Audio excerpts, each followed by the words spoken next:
కరువుతో తాగేందుకు గుక్కెడు నీళ్లు లేక జనం ఇబ్బందులు పడుతున్నారు. సాగు చేసే రైతన్న నాగలి పక్కన పెట్టాడు.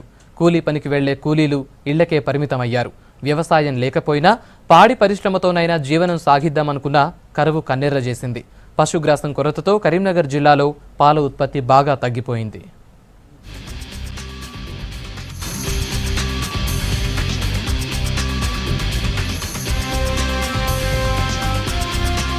కరీంనగర్ జిల్లాలో కరువు దెబ్బకు జనం అల్లాడిపోతున్నారు. రెండేళ్లుగా వర్షాలు లేక అన్నదాతలు సాగుకు దూరమయ్యారు. పాడి పరిశ్రమతో జీవనం సాగిస్తున్నా ఇప్పుడు అది కూడా దూరమయ్యే పరిస్థితి ఏర్పడింది.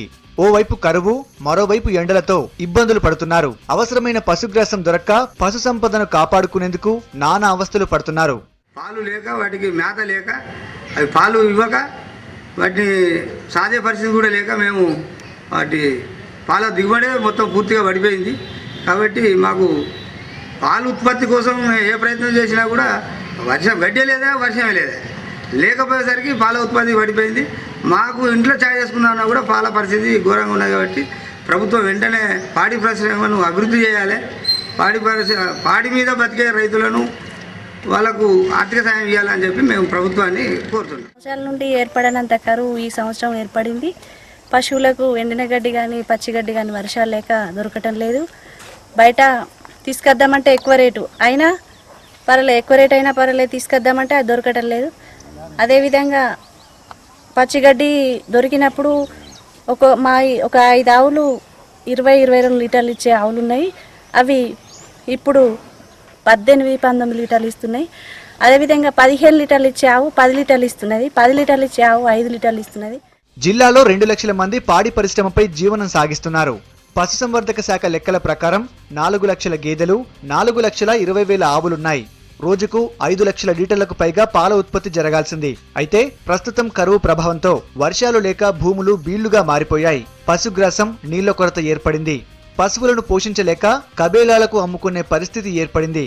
దీంతో జిల్లాలో పాల ఉత్పత్తి భారీగా తగ్గిపోయింది. ఒకప్పుడు రోజుకు 5 లక్షల లీటర్ల పాల ఉత్పత్తి జరిగితే ప్రస్తుతం 1,00,000 లీటర్లకు పైగా పాల ఉత్పత్తి తగ్గినట్టు తెలుస్తోంది. మేము డైరీ ఫామ్ పెట్టుకొని 5 సంవత్సరాలు అవుతుంది. కానీ ఎన్నో లేని విధంగా ఈసారి మేత కొరత, నీటి కొరత చేయబట్టి మా ఆవులు పశువులు ఒక్కొక్కటి దాదాపుగా 18 నుండి 20 లీటర్ల పాలు ఇచ్చేది. అట్లాంటిది 10 లీటర్లు సుధా సరిగా ఇస్తలేవు. అసలు మాకు ఈ డైరీ నడుపుడు సుధా చాలా ఇబ్బందిగా ఉంది. మాకు ఈ వర్షాకాలం కరెక్ట్ వానలు పడలేక గడ్డి దొరకలేక మాకు 10 లీటర్లు ఇచ్చే గేదె కూడా మాకు కనీసం 1.5-2 లీటర్లు కూడా ఇవ్వట్లేదు. దాని మేత కూడా కరెక్ట్ దొరకట్లేదు. మేము ఎందుకంటే మాకు 3-4 ఎకరాలు ఉన్న దాన్ని కూడా మేము 20 గుంటలు కూడా నాటేయలేదు. వాటి గడ్డి కూడా దొరకలేదు. జొన్నలు కూడా మాకు కరెక్ట్ వాటర్ లేదు. వాటర్ దొరకక ప్రాబ్లం అవుతుంది. ఇతర జిల్లాల్లో పశువులకు నీళ్లు అందించేందుకు నీటి తొట్టెలు ఏర్పాటు చేశారు. సబ్సిడీపై దానా అందిస్తున్నారు. కానీ ఇక్కడ మాత్రం ఆ ఊసే లేదు. గడ్డి విత్తనాలు మాత్రమే ఇచ్చి అధికారులు చేతులు దులుపుకున్నారని మండిపడుతున్నారు రైతులు.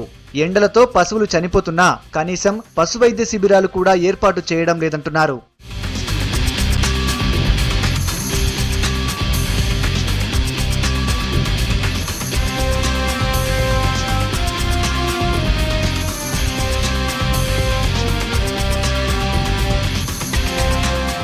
కరువు పరిస్థితుల్లో ప్రభుత్వం పాడి పరిశ్రమను ఆదుకోవాలని కోరుతున్నారు. పశుగ్రాసం సబ్సిడీపై అందించి పశువులకు తాగునీటి తొట్లు నిర్మించాలని కోరుతున్నారు.